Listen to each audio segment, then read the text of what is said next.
السلام عليكم ورحمة الله وبركاته. إن الحمد لله نحمده ونستعينه ونستهديه ونستغفره ونعوذ بالله من شرور أنفسنا ومن سيئات أعمالنا. من يهده الله فلا مضل له ومن يضلل فلا هادي له. أشهد أن لا إله إلا الله وحده لا شريك له وأشهد أن محمدا عبده ورسوله. اللهم صل وسلم على محمد وعلى آله وصحبه والتابعين بإحسان إلى يوم الدين. أما بعد، رب اشرح لي صدري ويسر لي أمري واحلل عقدة من لساني يفقه قولي. Saudara-saudari, sahabat-sahabiah, muslimin muslimat, mudah-mudahan kita semua pada malam ini dirahmati oleh Allah Subhanahu wa taala. Kita dikurniakan maghfirah, keampunan oleh Allah.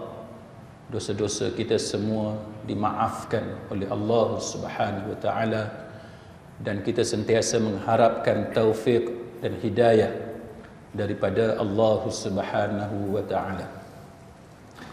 Kita sambung pada malam ni kitab Ad-Da' wad-Dawa, sebagaimana yang disusun oleh Al-Imam Ibn Qayyim Al-Jauziyah rahimahullahu ta'ala, dan tahqiq kepada naskah yang ada depan kita semua malam ni ialah Syekh Ali Hasan bin Ali Al-Halabi Al-Athari. Kitab Ad-Da' wad-Dawa berkenaan dengan pelbagai jenis penyakit hati yang membahayakan dan apa dia resepi rawatan ataupun pengubatan kepada penyakit ini. Dalam kuliah kita yang lepas, kita telah membicarakan tentang Al-Asma'ul A'zam, kan? Nama-nama agung yang disebut oleh Rasulullah sallallahu alaihi wasallam, sebagaimana hadis yang terakhir yang kita baca sebelum ini, laqad sa'alallaha bismihil azim alladhi idza du'iya bihi ajaba wa idza su'ila bihi a'ta. Itu muka surat 22 yang paling bawah. Dia telah benar-benar memohon kepada Allah. Ini berkenaan dengan satu orang lelaki yang dia berdoa, kan. Jadi apa bila diberitahu kepada Nabi, Nabi kata dia sungguh-sungguh bermohon, minta dengan Allah dengan menggunakan Al-Asma'ul A'zam, kan, nama Allah yang maha agung. Bismihil azim, kan, nama Allah yang maha agung.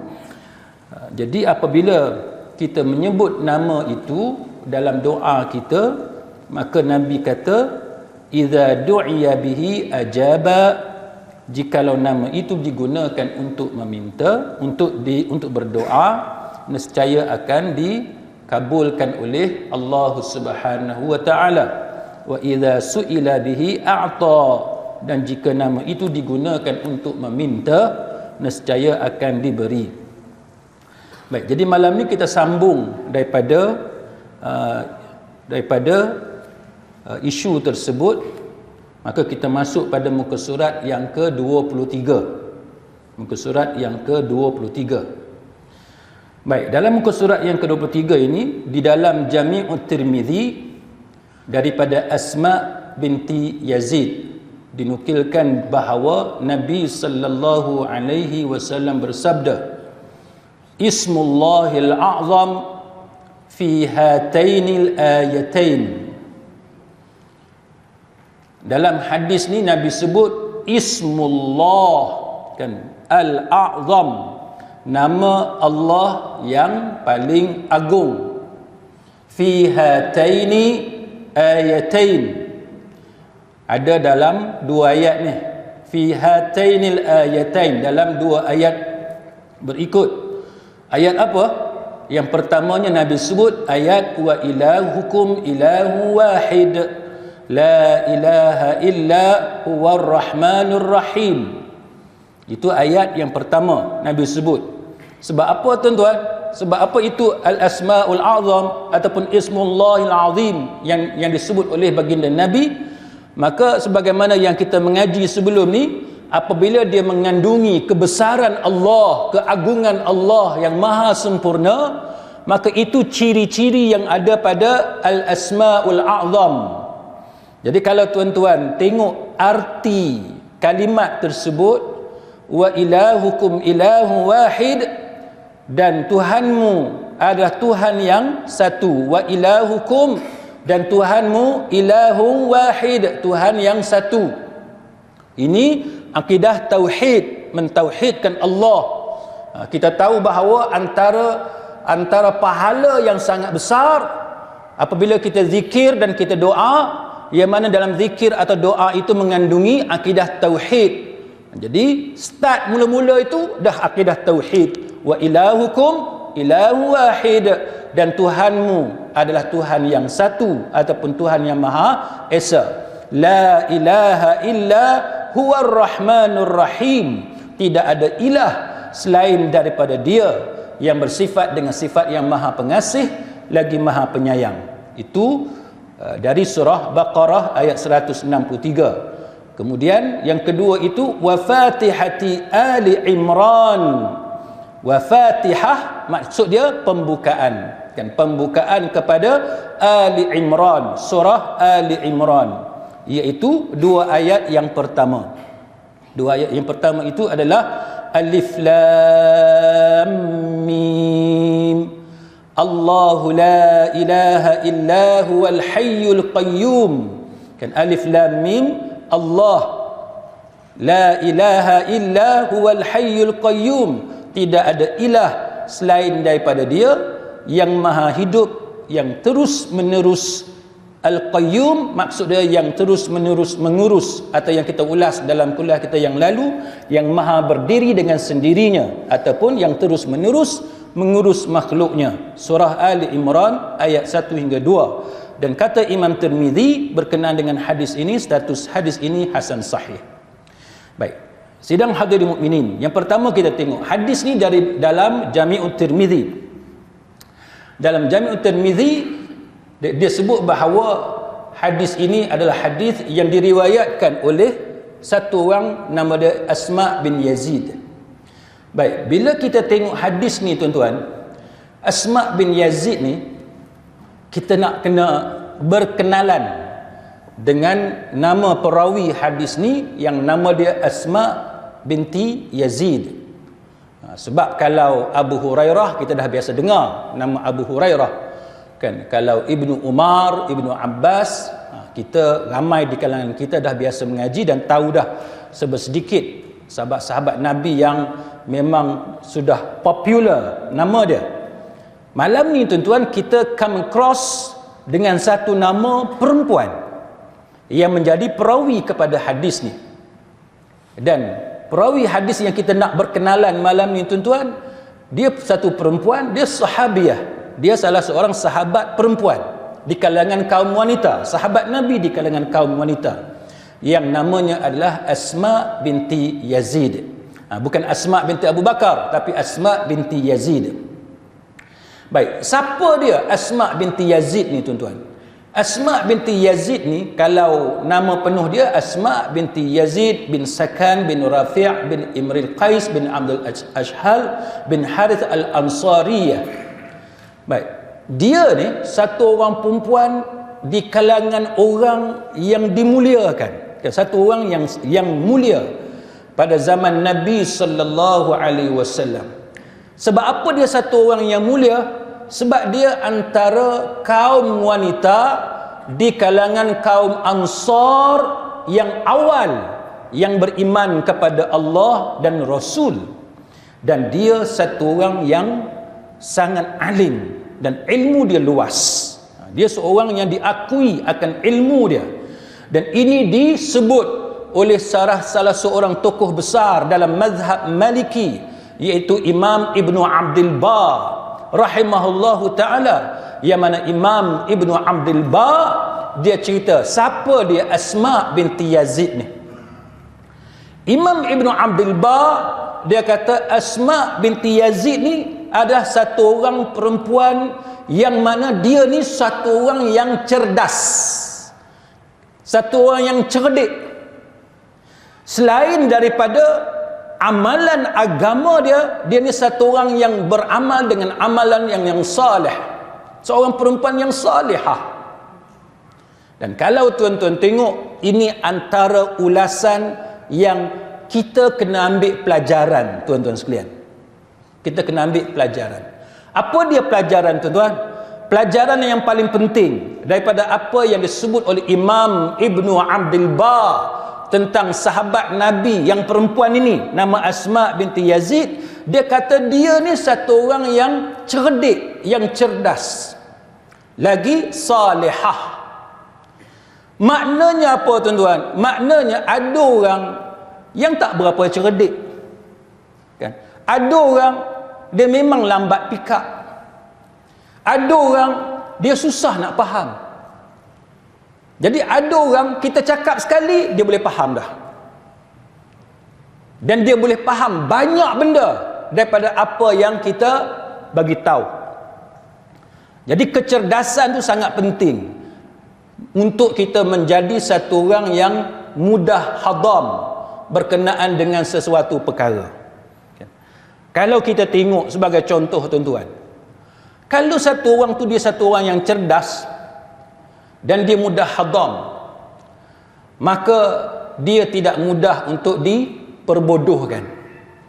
Agama ni, tuan-tuan, bila kita tak cerdik, bila kita satu orang yang biarkan diri kita dicucuk hidung, maka kita akan jadi satu orang yang mudah diperbodohkan. Kita tak mau jadi sampai ke tahap itu. Kalau kita tengok bagaimana contoh yang berlaku kepada manusia yang tidak mengutamakan kecerdikan dalam beragama, banyak contoh-contoh yang kita boleh lihat.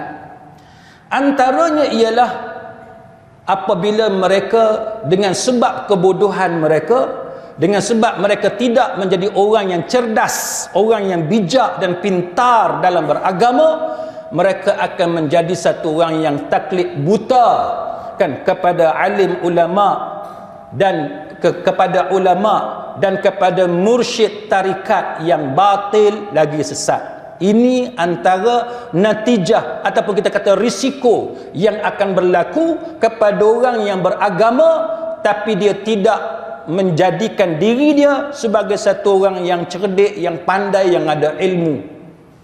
Kita tak mau termasuk di kalangan orang-orang yang macam ni. Pasal apa?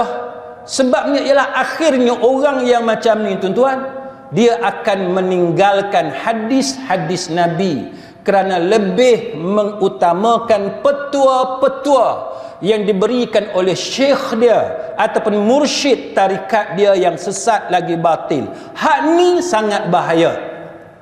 Hak ni sangat bahaya. Kan, contohnya, kan, yang berlaku di kalangan tarikat-tarikat ataupun ajaran sesat yang tertentu. Contoh, kan, ada orang, tuan-tuan sekalian, yang mana petua diajarkan oleh yang disebut sebagai the so-called mursyid tarikat, the so-called syekh tarikat. Dia ajar apa? Dia kata kalau nak makan tak boleh makan ikan yang bersisik. Ni petua yang pelik. Petua yang pelik ni, tuan-tuan, dia sangat popular. Bukan satu petua, banyak petua yang dikongsi oleh syekh-syekh ataupun mursyid tarikat yang batil lagi sesat. Dan dia nampak unik, nampak lain dari yang lain. Dan pengikut yang taklid buta ni, tuan-tuan, dia berbangga bila dia dapat ajaran-ajaran yang pelik.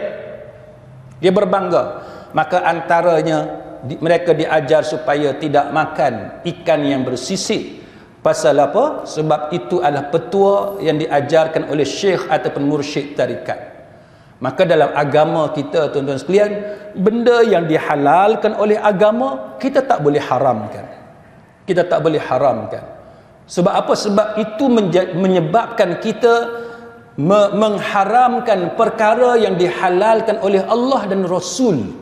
Tak boleh. Ini contoh benda yang berlaku kepada orang yang taklid buta. Saya nak bagi contoh kepada tuan-tuan sekalian bagaimana striknya sahabat Nabi dalam masalah ni. Antaranya ialah apa yang disebut oleh Ibnu Abbas radhiyallahu anhuma. Ibnu Abbas kata apa? Ibnu Abbas kata, yushiku an tanzila alaikum hijaratan minas sama. Aku takut kalau kamu ni ditimpa hujan batu dari langit. Pasal apa? Dia kata, aqulu qala Rasulullah sallallahu alaihi wasallam. Aku cakap, aku bagi tahu, telah bersabda Rasulullah sallallahu alaihi wasallam. Wa taqulun, tapi kamu pula cakap, qala Abu Bakar wa Umar. Kamu kata tapi Umar dengan Abu Bakar dan Umar kata lagu lain. Maka Ibnu Abbas kata dia bimbang ada azab daripada Allah dalam bentuk batu yang ditimpakan daripada langit, sebagaimana Allah pernah menimpakan bala bencana sedemikian kepada umat-umat yang terdahulu. Tuan-tuan tengok perkataan Ibnu Abbas. Dia tak sebut tukang sihir. Telah berkata Rasulullah dan berkata tukang sihir, kita ikut tukang sihir, maka datang batu dari langit. Ibn Abbas tak sebut tukang sihir. Ibn Abbas tak kata syekh ke, guru ke, mak dengan ayah ke, tak. Ibn Abbas dia tak sebut perkataan itu. Dia sebut Abu Bakar dengan Umar. Pasal apa, tuan-tuan? Sebab Ibn Abbas dia nak mengajar kepada kita ranking tu. Darjat mesti dibezakan. Kata-kata Nabi mesti didahulukan lebih daripada sekalian manusia. Walaupun manusia yang kita sebut namanya itu adalah Abu Bakar yang merupakan sahabat Nabi paling kanan. Walaupun nama yang kita sebut itu Umar Al-Khattab yang merupakan wali Allah yang banyak diberikan karamah oleh Allah Ta'ala. Cuba bayangkan kalau kita lebih memilih guru tarikat yang kita tidak tahu makam darjat dia bagaimana di sisi Allah Ta'ala. Jadi Ibnu Abbas dia peringat dekat kita, walaupun dengan Abu Bakar Siddiq kita mesti utamakan kalam Nabi, walaupun perkataan Umar kita mesti dahulukan kalam Nabi. Ini yang diajarkan oleh Ibnu Abbas kepada kita. Pasal apa, tuan-tuan?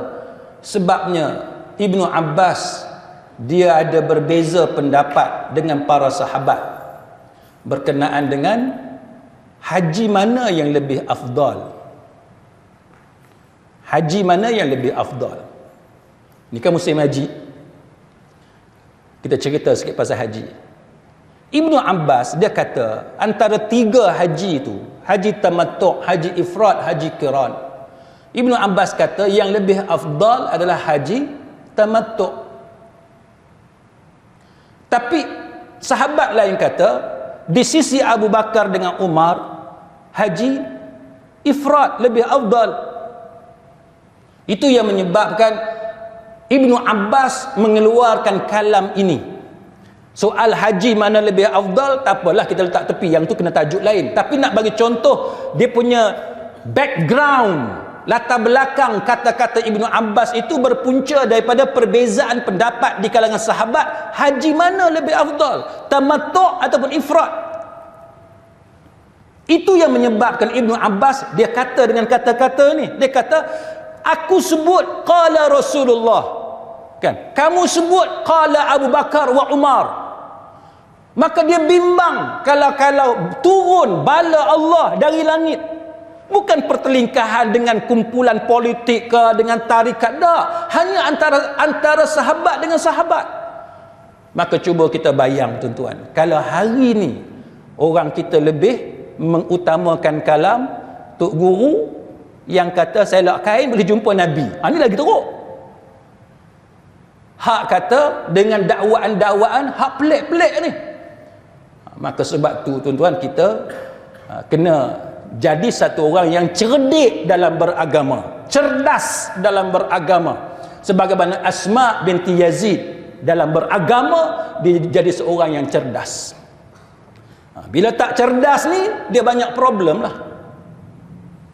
Macam saya pernah cerita, saya pergi haji, duduk dalam bilik di kompleks tabung haji Bain Lepas. Satu orang pakcik ni, dia tengok saya bawa kitab, ada 4-5 biji kitab. Dia pun gelak kat saya. Dia kata, "Ustaz, belum habis baca buku lagi ke? Belum habis mengaji lagi ke?" Saya kata, "Ni saja kan, nak baca, nak ulang kaji." Dia gelak-gelak. Lepas tu dia tanya saya, "Ustaz nak buat haji apa?" Saya kata, "Saya nak buat haji ifrat, haji tamattu'." Dia kata, "Ustaz, tukarlah haji ifrat lagi bagus," dia kata. Pakcik ni, dia duduk kempen saya. "Dan lagi nak tukar," dia kata. "Dan lagi nak tukar ni." Pakcik ni. Saya kata, "Tak apalah, saya nak buat haji tamattu'." Tak apalah tuan-tuan. Lepas tu naik kapal terbang, turun Jeddah, pergi ke Mekah, kami duduk sebilik. Duduk sebilik. Jadi bila duduk sebilik, lepas tu yang kita buat haji tamattu', kita letak beg, kita turun, pergi tawaf, pergi sa'i, kita tahallul, habislah, pakailah tracksuit.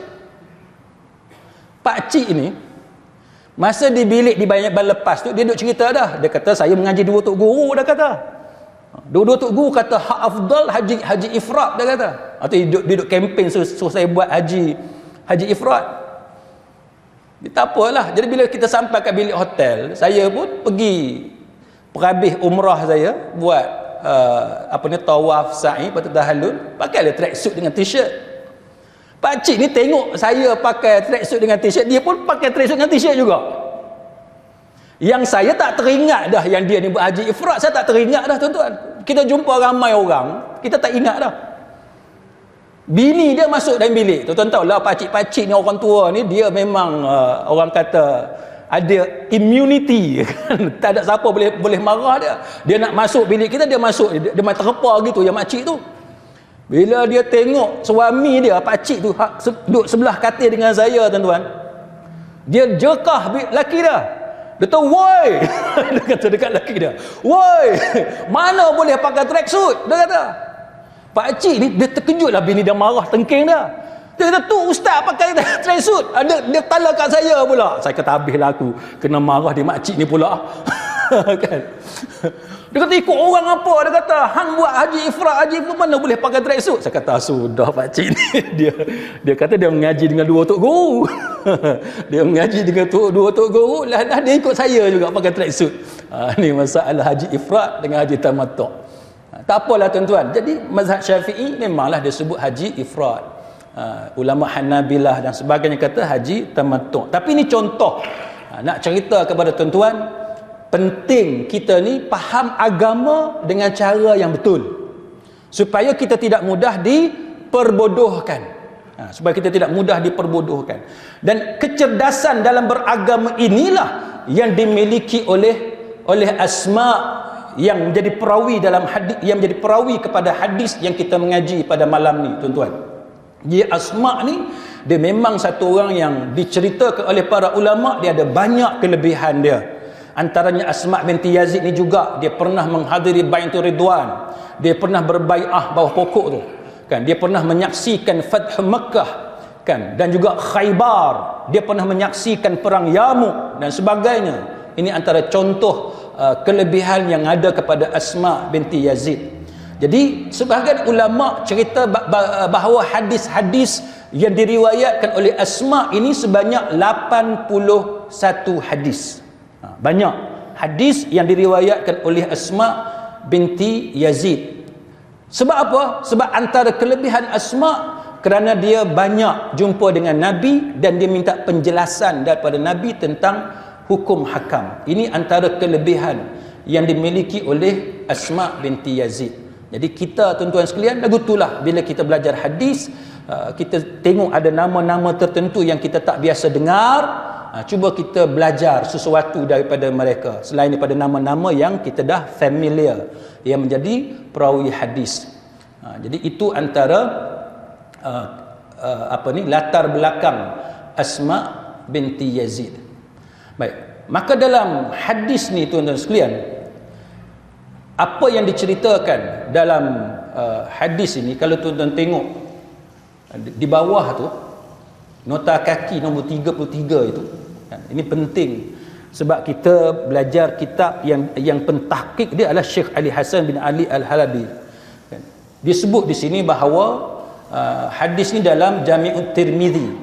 Tuan-tuan tengok nota tu nombor 33. Dia kata hadis ini juga diriwayatkan oleh Abu Dawud, oleh Imam Abu Dawud, oleh Imam Ibn Majah, Ibn Abi Shaybah, Ad-Darimi, dan juga oleh Imam At-Tabrani dalam Ad-Du'a, dan juga Al-Baihaqi dan sebagainya.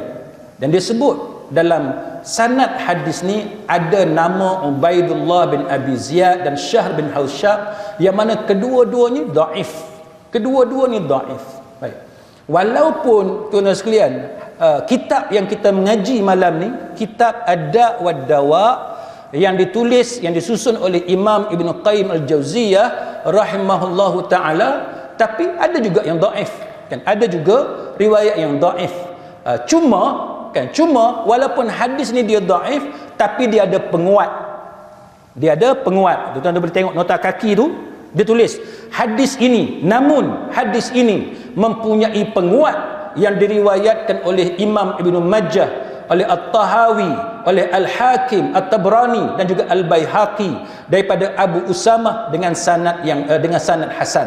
Hadis ni nanti kita akan jumpa dalam bacaan kita yang berikutnya, disebut oleh Imam Ibn Qayyim Al-Jauziyah rahimahullahu ta'ala. Ini bagus kita mengaji dengan cara macam ni, tuan-tuan. Ini bagus kita mengaji dengan cara macam ni. Kita tahu hadis ni walaupun dia dhaif, tapi dia tidak dhaif yang berat, kan? Dia dhaif yang ringan. Bila dia ada dhaif yang ringan, maka dia ada penguat. Dia kalau dhaif yang berat, dia tak boleh ada penguat, kan? Dia tak boleh dinaikkan darjat dia dan sebagainya. Maka ini antara kelebihan kita mengaji kitab-kitab yang macam ni. Ada pentahqiq, dia tahqiq balik, dia bagi komentar, dia bagi ulasan, dan kita boleh ambil manfaat daripada ilmu seperti ini. Baik, maka dalam hadis yang kita belajar pada malam ni, tuan-tuan, hadis Asma binti Yazid, dia bagi contoh dekat kita apa dia yang kata al-ismul azim ataupun al-asmaul a'zam, iaitu yang pertamanya sebagaimana yang ada dalam ayat wa ilahukum ilahu wahid la ilaha illa huwar rahmanur rahim. Maknanya, tuan-tuan, kalau tuan-tuan nak ambil manfaat, nak bertabarruk dengan ayat Quran, bila kita zikir, bila kita doa, kita ambil ayat ini. Kita masukkan dalam doa kita masukkan dalam zikir kita. Apa dia?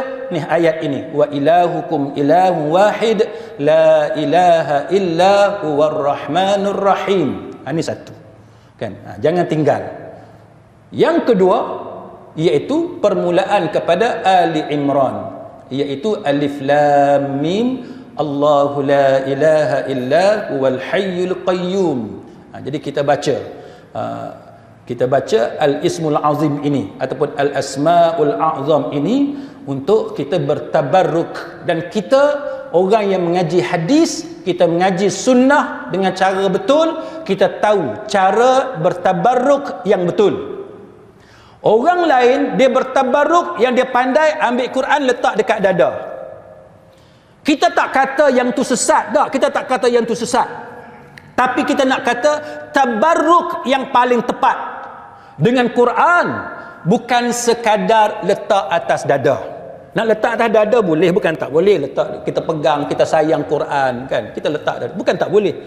Tapi bertabarruk yang paling banyak manfaat, yang sahih, ialah kita membaca ayat-ayat yang macam ni. Quran, kita bertabaruk dengan dia dengan cara kita baca, dengan cara kita sebut. Itu yang paling tepat, tuan-tuan sekalian. Maka hendaklah kita mengamalkan al-asmaul a'zam sebagaimana yang kita baca tadi. Baik. Muka surat seterusnya, muka surat yang ke-24, kan? Betul tak? 24. Di dalam Musnad Imam Ahmad dan Sahih Al-Hakim. Tuan-tuan tengok pada perenggan tu dia sebut nombor 34 itu nota kaki, footnote dia kata hadis riwayat Imam Ahmad. Al-Hakim ni dalam kitab Mustadrak, dan Bukhari, kan, dalam Tarikhul Kabir daripada Rabi'ah bin Amir, sanad dia sahih, kan, sanad dia sahih. Lepas tu dia ulas di bawah itu ada pun hadis Abu Hurairah radhiyallahu anhu yang diriwayatkan oleh Al-Hakim. Dalam sanad dia terdapat Rishdin bin Sa'ad, perawi yang dhaif, sedangkan hadis Anas yang diriwayatkan oleh Tirmizi dan Tabrani dalam doa dan melalui dua jalur, kan, ada dua turuk, maka tanpa diragukan lagi hadis ini sahih, kan. Jadi walaupun ada perawi yang dhaif, tapi itu turuk yang berbeza, kan, itu adalah turuk yang berbeza. Sebab tu kita belajar, tuan-tuan, bila belajar hadis kita takkan tinggal belajar tentang sanad, kita tidak tinggal belajar tentang perawi. Maka ini sangat penting. Kalau sanad ni tak penting, perawi ni tak penting, itu yang keluar cerita pasal selak langsir tanya Nabi secara direct. Jadi amalan tu tak ada. Tuan-tuan bukalah kitab-kitab muktabar dalam mazhab Syafi'i, tak ada amalan yang macam tu. Kita kata kita mazhab Syafi'i, tak ada amalan yang macam tu. Kita kata kita Asy'ariyah, kan, Maturidiyah pun tak ada amalan yang macam tu. Asy'ariyah mana yang amal yang macam tu? Ini tuan-tuan sekalian, karutnya amalan-amalan ataupun cerita yang macam tu. Asy'ariyah tak ada, Maturidiyah pun tak ada. Dia ambil kat mana kita tak tahu. Dia kata dia tasawuf, ikut tasawuf Imam Al-Ghazali pun tak ada mana-mana tulisan yang ditulis oleh Al-Imam Al-Ghazali rahimahullahu ta'ala tentang kisah seperti itu. Maka kita kena berhati-hati, tuan-tuan sekalian, dengan dakwaan yang sesat seperti ini, yang keliru. Kita tidak boleh percaya. Sebab kalau kita percaya kepada dakwaan seperti itu, maka apa manfaat kita duduk mengaji sanad, rijal hadis apa semua? Maka itu penting kita belajar sebagaimana yang kita belajar sekarang. Baik. Dia kata apa dalam hadis ni, tuan-tuan? Hadis Abu Hurairah, Anas bin Malik dan Rabi'ah bin Amir daripada Nabi sallallahu alaihi wasallam, di mana baginda bersabda, sentiasalah mengucapkan ya dzal jalali wal ikram, kan, ya dzal jalali wal ikram. Kita di Malaysia ni kan kita biasa dengar ada nasyid, dijadikan sebagai nasyid, ya dzal jalali wal ikram. Apa dia maksud ya dzal jalali wal ikram? Ya tu wahai, kan, ya tu wahai. Za tu, za alif tu ataupun zu, za waw tu maksudnya yang memiliki, kan, yang memiliki, ataupun kita kata pemilik lah, senang. Yang mudahnya kita kata yang memiliki ataupun pemilik. Memiliki apa? Iaitu al-jalal wal ikram, keagungan dan kemuliaan. Allah suka bila kita seru nama dia dengan menggunakan ya dzal jalali wal ikram. Tuan-tuan boleh jadikan al-ismul azim ini, ya dzal jalali wal ikram, sebagai zikir pun boleh, sebagai doa pun boleh. Kan, kita tak ada nak minta apa-apa, kita saja nak zikir, kita teringat ada zikir yang kita nak amal. Banyak antaranya yang ni, ya dzal jalali wal ikram, ya dzal jalali wal ikram, kita amalkan sebagai zikir. Ataupun kita masukkan dalam doa, kita minta dengan Allah sesuatu, kita mengadu kepada Allah akan kesusahan kita, maka kita seru nama Allah, ya dzal jalali wal ikram, ya Allah, ya dzal jalali wal ikram, sebagai contoh. Ataupun ya Allah, ya Rahman, ya Rahim, ya Hayyu ya Qayyum, ya dzal jalali wal ikram. Jadi hak mana yang kita hafal, yang terlintas dalam fikiran kita, yang kita mengaji selama ni, kita sebut. Dan kita sebut nama-nama ini yang dipanggil sebagai al-ismul azim ataupun al-asmaul azam. Maksudnya apa? Imam Ibn Qayyim kata, maksudnya bila Nabi kata sentiasalah mengucapkan ya dzal jalali wal ikram, Maka Imam Ibn Qayyim kata, maksudnya akrabkanlah diri kamu dengan bacaan tersebut dan sentiasalah membacanya. Kita kena familiarkan diri kita dengan kalimah ini supaya mudah dan ringan untuk kita sebut. Maknanya lidah kita ni tidak nampak kekok bila kita sebut. Tuan-tuan boleh tengok orang yang tak biasa baca Quran, bila dia baca Quran, kita boleh dengar lidah dia, bunyi yang keluar daripada mulut dia nampak kekok, kita tahu. Dia tak familiarkan diri dia dengan bacaan Quran. Jadi kita kena biasakan, familiarkan diri kita dengan Quran. Bila kita baca, orang tahu ini suara orang yang biasa baca Quran. Samalah dengan yang ni. Bila kita sebut ya zal jalali wal ikram, bila orang dengar kita sebut ya zal jalali wal ikram, orang tahu ini suara orang yang biasa menyebut nama ya zal jalali wal ikram. Tak kekok, tidak teragak-agak untuk kita sebut ya zal jalali wal ikram. Sama sebagaimana orang yang biasa, kalau dia terkejut, dia sebut Allahu Akbar, dia sebut La ilaha illallah, dia spontan dia keluar. Dia tak ada nak berlakon ke apa, tak ada. Bila dia terkejut, dia akan terkeluar. Kan? Kalimah-kalimah Allahu Akbar, ataupun Ya Allah, ataupun La ilaha illallah. Pasal apa? Sebab dia dah familiarkan diri dia, dia dah biasakan diri dia mengucap kalimah-kalimah yang macam ni. Tak nampak kekok. Kita kena jadi macam tu, tuan-tuan. Bila kita baca, bila kita sebut, kalau orang dengar pasang telinga sebutan kita tu, nampak kita tidak kekok sebab kita biasa baca. Saya ingat di masa saya belajar UIA dulu, tuan-tuan, antara pensyarah kami yang pelajar-pelajar UIA sangat hormat adalah Profesor Kamal Hassan. Profesor Kamal Hassan. Dia masa tu dia timbalan rektor. Zaman saya tu dia timbalan rektor UIA. Dia, tuan-tuan, kalau dia bercakap dalam Dewan Al-Malik Faisal tu, ialah kita guna English sebagai medium of instruction. Dia guna accent, dia guna American English. Dia bukan guna British, dia guna American English. Jadi bila dia bercakap tu, tuan-tuan, walaupun dia bercakap dia bukannya satu orator yang semangat bam-bam, tak ada. Suara dia bukan tinggi. Dia bercakap perlahan je, soft, lembut dia bercakap. Satu-satu perkataan dia sebut. Tapi bila dia bercakap je, tuan-tuan sekalian, semua pelajar senyap. Semua pelajar boleh senyap. Pakat pay attention, dengar benda yang dia cakap. Dengan English dia, sebutan dia memang mengkagumkan. Jadi saya balik duk cerita dekat mak saya kat rumah. Saya kata, Kamal Hassan ni kalau dia bercakap, English dia, budak semua senyap.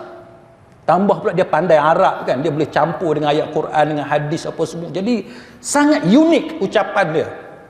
Jadi ibu saya cerita, zaman dia belajar dengan adik Kamal Hassan di Pasir Mas, Kelantan, memang diorang, family diorang, adik-beradik ni, kalau baca buku English di sekolah di Pasir Mas tu, budak semua tahu diorang satu keluarga yang sangat biasa dengan English. Jadi sebutan dia tidak kekok. Walaupun dia orang Kelantan, kita tahu orang Kelantan kalau cakap English nampak budu lah. Bunyi budu. Banyak saya pun cakap English pun ada juga budu-budu tu. Tapi dia ni budu tu tak ada. Dia punya biasa dengan English. Jadi kita macam itulah, tuan-tuan, dengan Quran ni jangan nampak kekok. Kita biasakan lidah kita dengan Quran. Walaupun kita tak pandai, tapi kalau kita biasa baca, orang tahu ni orang yang biasa baca ni. Macam tu. Kan? Jadi bila kita sebut ya zal jalali wal ikram, orang tahu. Orang boleh beza. Ni orang biasa sebut, yang ni orang tak, jenis tak biasa sebut. Macam tu. Bukan susah pun, bukan baca ayat Quran panjang-panjang, tak, pendek je. Ya zal jalali wal ikram. Jadi biasakan kita dengan kalimah-kalimah yang macam ni supaya mudah bila kita nak zikir seorang-seorang, nak duduk kat mana pun, kita nak doa kepada Allah, spontan je boleh keluar daripada mulut kita tanpa perlu kita buka buku, tanpa perlu kita rujuk mana-mana, sebab kita dah biasa dengan kalimah seperti ini. Baik, sambung lagi dalam Jami' Tirmizi, kita nak tengok nombor 35 itu di bawah dia sebut apa? Dia kata komentar ulasan daripada Imam Tirmizi. Dia kata hadis ni gharib, kan, hadis gharib. Dalam kurungan dia tulis asing, kan. Gharib ni hadis apa tuan-tuan? Hadis gharib makna hadis yang bersendirian, kan, hadis yang bersendirian. Maksudnya dia kata hadis itu dia dhaif, hadis lemah. Masalah dia itu ada kepada satu rawi yang nama dia Ibrahim bin Al-Fadl Al-Makhzumi, seorang perawi matruk, sehingga menyebabkan darjat hadis ini menjadi bukan dhaif, dia kata sangat dhaif, kan, dhaif jiddan, dhaif yang bersangatan, dhaif yang berat. Jadi ini yang disebut oleh ulama tentang sanad hadis ini. Baik, nanti kita tengok. Dia kata apa tuan-tuan sekalian dalam hadis ni? Dia kata daripada hadis Abu Hurairah radhiyallahu anhu, dia kata jikalau Nabi sallallahu alaihi wasallam ditimpa perkara yang membuatkannya gundah, maka baginda menengadahkan wajahnya, maknanya baginda menghalakan wajahnya, angkat wajahnya ke langit. Demikian pula ketika bersungguh-sungguh dalam berdoa, Nabi mengucapkan ya hayyu ya qayyum, kan, wahai zat yang maha hidup lagi sentiasa mengurus semua makhluk atau yang maha berdiri dengan sendirinya. Yang ya hayyu ya qayyum kita ada ulas sebelum ini sedikit. Baik. Kemudian masih dalam Jami' Tirmizi dari hadis Anas bin Malik radhiyallahu anhu, dia kata jikalau sedang ditimpa oleh perkara yang membuatnya sedih, Nabi mengucapkan ya hayyu ya qayyum bi rahmatika astaghith, wahai zat yang maha hidup lagi sentiasa mengurus semua makhluk ataupun yang maha berdiri dengan sendirinya, dengan rahmatmu aku memohon pertolongan. Jadi maksudnya tuan-tuan, antara satu lagi al-ismul azim atau al-asmaul azam adalah ya hayyu ya qayyum. Baik, bila kita tengok berkenaan dengan ya hayyu ya qayyum ini, saya nak sebut beberapa contoh kepada tuan-tuan sekalian. Ulasan oleh Syekh Abdul Razak bin Abdul Muhsin Al-Abbad. Yang ni tak ada dalam kitab kita, ni tambahan yang saya nak supaya tuan-tuan tengok bagaimana ulama dia hurai tentang Al-Hayyu Ya Qayyum sebagai tambahan kepada apa yang ditulis oleh Al-Imam Ibn Qayyim Al-Jauziyah rahimahullahu ta'ala. Apa kata Syekh Abdul Razak bin Abdul Muhsin Al-Abbad? Dia kata Al-Hayyu Al-Qayyum, dua nama.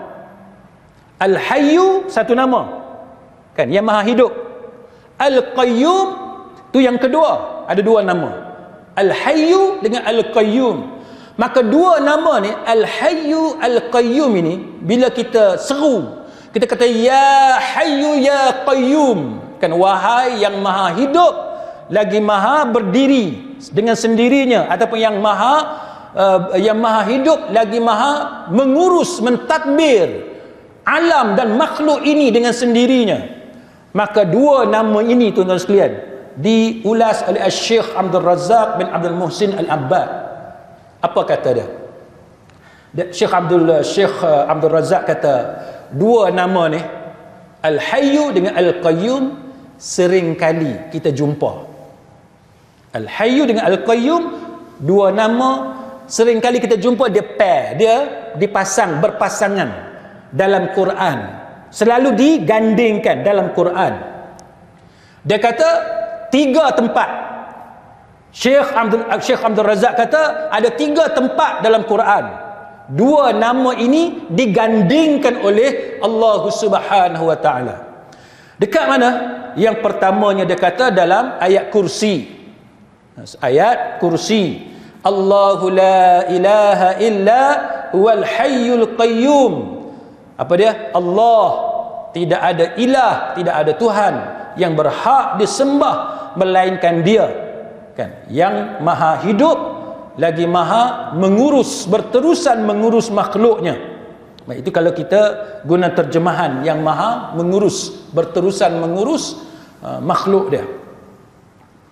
Yang kedua, Syekh Abdul Razak kata pada awal surah Ali Imran, macam kita sebut tadilah, Allahu la alif lam mim, Allahu la ilaha illa huwal hayyul qayyum. Kemudian yang ketiga dia kata dalam surah Taha, dalam surah Taha, dalam surah Taha, wa anatil wujuhu lil hayyil qayyum. Dia kata dan tunduklah semua wajah, semua wajah dengan merendahkan diri kepada Tuhan yang maha hidup lagi sentiasa berterusan menguruskan hambanya. Ini disebut oleh Syekh Abdul Razak.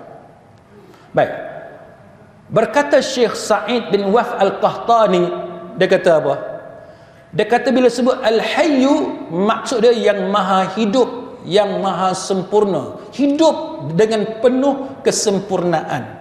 Hak ni saya dah ulas dalam kuliah kita yang lalu. Kita dah bawa kalam ulama tentang apa maksud Al-Hayyu. Kenapa bila kita susah, bila kita ditimpa penyakit, bila kita ada masalah, kita seru nama Al-Hayyu. Sebab apa?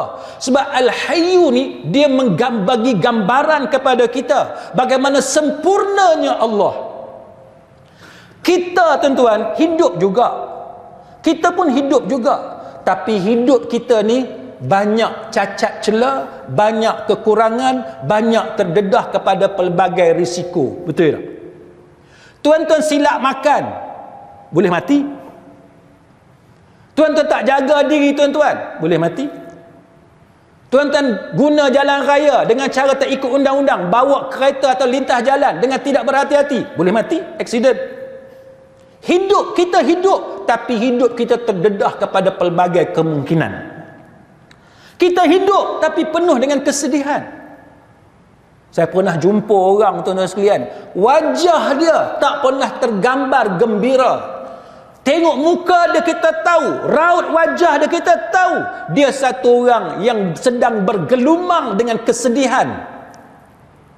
Walaupun ada orang juga yang kita tengok wajah dia sentiasa gembira, tapi ada orang hidup dia stres, dia depres, macam-macam masalah emosi, mental dan sebagainya.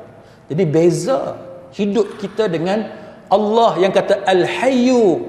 Maka Syekh Sa'id bin Waf Al-Qahtani dia kata Al-Hayyu menggambarkan kesempurnaan Allah Ta'ala. Sebab apa? Sebab Syekh Sa'id dia kata Al-Hayyu tu dia ada sifat zatiyah bagi Allah, iaitu al-ilm, al-izzah, al-qudrah, al-iradah, al-azamah, al-kibriya dan sifat zatiyah yang lain. Ada beberapa nama-nama yang lain. Azan. Kita bagi ruang untuk azan.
Sidang hadirin mukminin, kita sambung sikit lagi.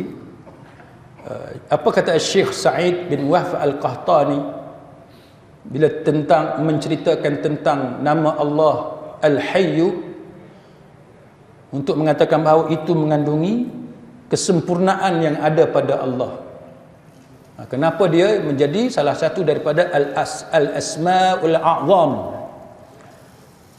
Maka berkata Syekh Sa'id, dia kata dalam Al-Hayyu itu ada sifat zatiyah bagi Allah, iaitu al-ilm, kan, maha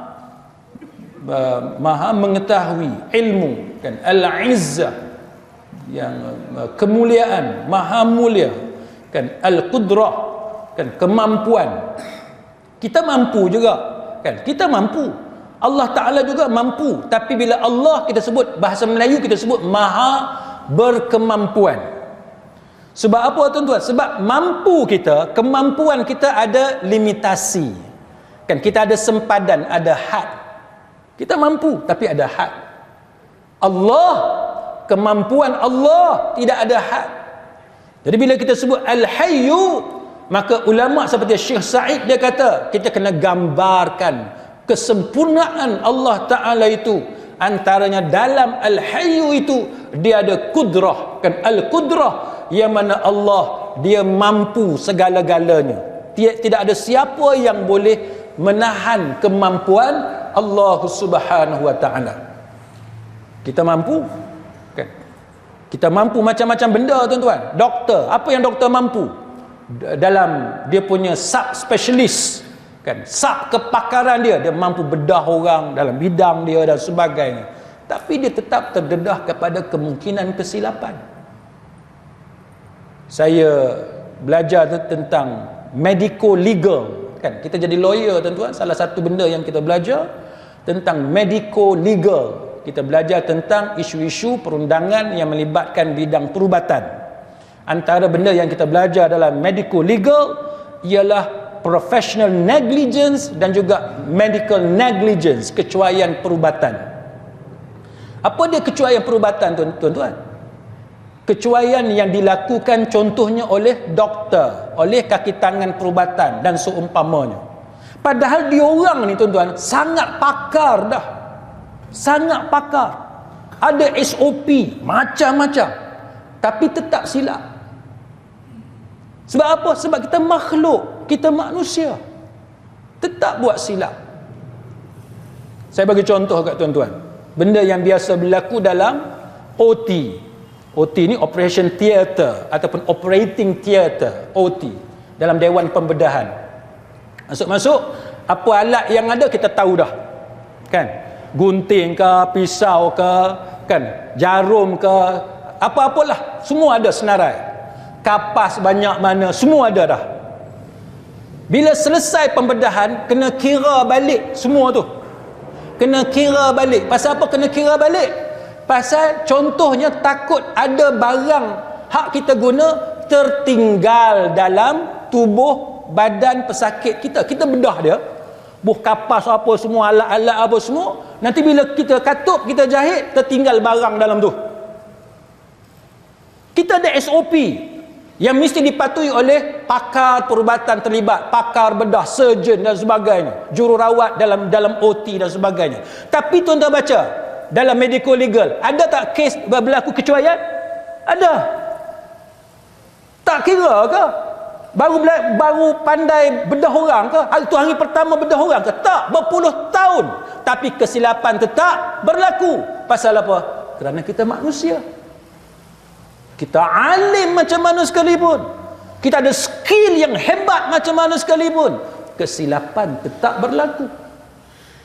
Sebab tu bila sebut Al-Hayyu, dalam tu tuan-tuan sekalian, bila sebut kudrah, Allah ni dia tak ada cacat celah, dia tak ada kelemahan, dia tak ada apa had yang tertentu, tak ada.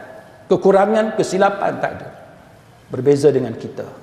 Kan? Jadi bila kita boleh hayati, kan, sifat-sifat macam ni, ini akan menjadikan kita lebih khusyuk dalam kita berzikir dan berdoa kepada Allah Subhanahu wa taala. Al-Hayyu juga, Syekh Sa'id bin Wahf Al-Qahtani dia kata dalam Al-Hayyu tidak ada al-izzah, kemuliaan. Mulia manusia macam kita ni tuan-tuan, dia ada batasan. Kita mulia pasal apa? Sebab kita ada pangkat. Sampai masa kita pencen, mulia tu ada tak tuan-tuan? Tak ada dah. Orang tak heran lah. Masa kita pegang jawatan tu, orang takut kat kita, orang patuh kepada arahan kita dan sebagainya. Tapi once kita dah turun daripada jawatan tu, habis. Saya berkawan dengan beberapa orang rakan-rakan pegawai polis. Dia orang cerita benda sama. Kita baru pencen, kita nak jumpa kawan-kawan kita yang ada pangkat tinggi senang sebab kita baru pencen. Tu masih kawan kita. Tapi kalau kita dah lama pencen, orang yang ada di jabatan-jabatan tertentu dah bukan kawan kita. Orang nak tengok tak pangkat kita hak 20 tahun lepas. 20 tahun lepas kita ketua polis negeri, kita ketua polis negara dan sebagainya. Pegawai baru ni tuan-tuan, dia tak pandang dah. Itu benda biasa. Tuan-tuan pegang jawatan apa sekalipun, kita baru pencen, kita baru berhenti, mungkin kawan kita yang ada dalam organisasi tertentu, jabatan kerajaan tertentu, dia masih respect kepada kita. Tapi kalau dia bukan lagi anak buah kita, bukan lagi orang yang kita latih, dia tak kenal kita, dia tak ada respect dah. Itu manusia. Berbeza dengan Allah. Allah, dia bukan macam keadaan yang kita cerita tadi. Ini membantu kita menghayati dan mengenali yang kata sifat Allah Ta'ala Al-Hayyu itu apa dia. Supaya bila kita minta doa kepada Allah, hak inilah yang duk terlintas dalam kepala kita. Orang hina kita, kan, orang ambil pangkat yang patut dapat kepada kita dan sebagainya, peluang-peluang tanda kontrak yang patut kita dapat dah ada dalam mulut kita, orang korek ambil lagi. Dunia sekarang tak payah cerita, setakat offer letter, surat tawaran apa, orang tak heran. Dapat pangkat, orang boleh ambil balik lagi. Kawan saya tuan-tuan ada jawatan tertentu dalam bidang perundangan dan kehakiman, naik pangkat, lapor diri di sebuah negeri. Nak lapor diri tuan-tuan, surat dah ada orang lain potong pula ke atas. Tu bidang apa tuan-tuan? Bidang apa? Bidang perundangan dan kehakiman. Hak kita kata di situlah rakyat mengharapkan keadilan. Tapi di situlah berlaku hak kita kata ambil pangkat orang. Kita sedar kita ni siapa. Maka sebab tu bila kita berdoa kepada Allah, hak inilah benda yang kena ada dalam lintasan-lintasan kita, supaya kita merendahkan diri kepada Allah Ta'ala. Kita sedar kita siapa. Jadi tuan-tuan sekalian, setakat itu mudah-mudahan Allah Subhanahu Wa Ta'ala memberikan kepada kita kefahaman yang benar, kefahaman yang sahih, jalan yang lurus, supaya kita selamat di dunia dan juga di hari akhirat insya-Allah. Wallahu a'lam. Aqulu qawli hadza wa astaghfirullahal azim li wa lakum. Wassalamu alaikum warahmatullahi wabarakatuh. Subhanakallahumma wa bihamdik asyhadu an la ilaha illa anta astaghfiruka wa atubu ilaik.